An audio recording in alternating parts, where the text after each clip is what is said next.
Assalamu alaikum class. Today we have to discuss our chapter number 2 of pharmacognosy. The topic is crude drug. हमने last time भी discuss किया था pharmacognosy की definition में कि crude drug क्या होता है। क्रूड ड्रग जो हमने नेचुरल सोर्स से हासिल किया होता है उसको हम क्रूड ड्रग कहते हैं। उसमें हमारे पास दो तरह की फॉर्म्स होती हैं, रिफाइंड भी हो सकता है, अनरिफाइंड भी हो सकता है।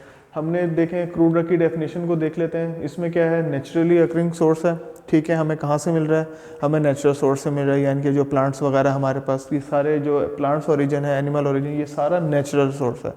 सेकंड नंबर पर क्या बात कर रहा है इसको कि ये अनरिफाइंड सब्सटेंसेस हैं, ठीक है।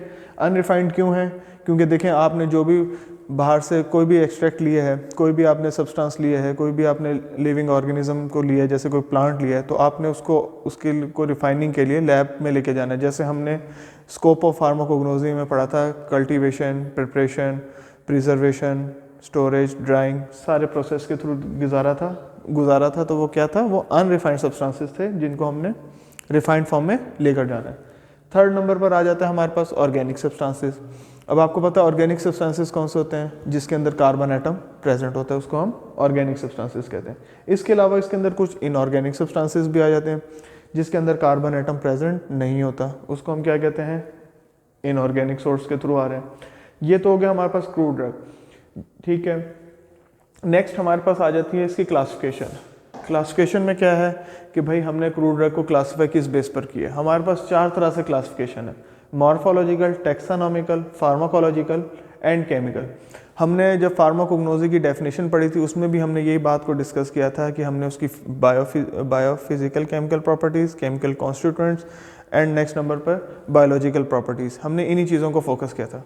तो वही हमारे पास क्लासिफिकेशन में भी वही आ रहा है। और मॉर्फोलॉजिकल में क्या हो रहा है, बेसिकली वो फिजिकल फॉर्म में आ रहा है, स्ट्रक्चर की बेस पर हम बात कर रहे हैं। स्ट्रक्चर में हम कौन सी बात करेंगे, जब मॉर्फोलॉजिकल की बात करते हैं तो हम उसको स्टडी करते हैं स्ट्रक्चर की बेस पे।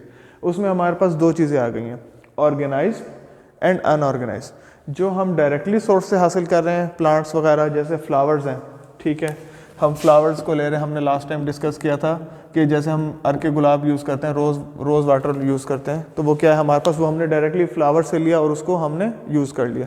अच्छा, अनऑर्गेनाइज वो है जो आपने लेने के बाद उसको लैब प्रिपरेशन में गए, जैसे गम एकेशिया वगैरह, लेटेक्स है, ठीक है। ये सारे ये ट्री के जो दरख्त होता है ना, उसकी तने से यानी कि बार्क से आपने लिया है और उसके बाद उसमें से आपने किया, यानी कि वो पहले आपने उसको, वो अनऑर्गेनाइज फॉर्म में था, उसको आपने तरीके से फिर ऑर्गेनाइज में किया। तो ये थोड़ा सा हमारे पास इसका डिफरेंस हो गया कि मॉर्फोलॉजिकल में हम 2 चीज़ों को स्टडी करते हैं, अनऑर्गेनाइज्ड को और ऑर्गेनाइज्ड को, ठीक है। नेक्स्ट है हमारे पास टेक्सानॉमिकल।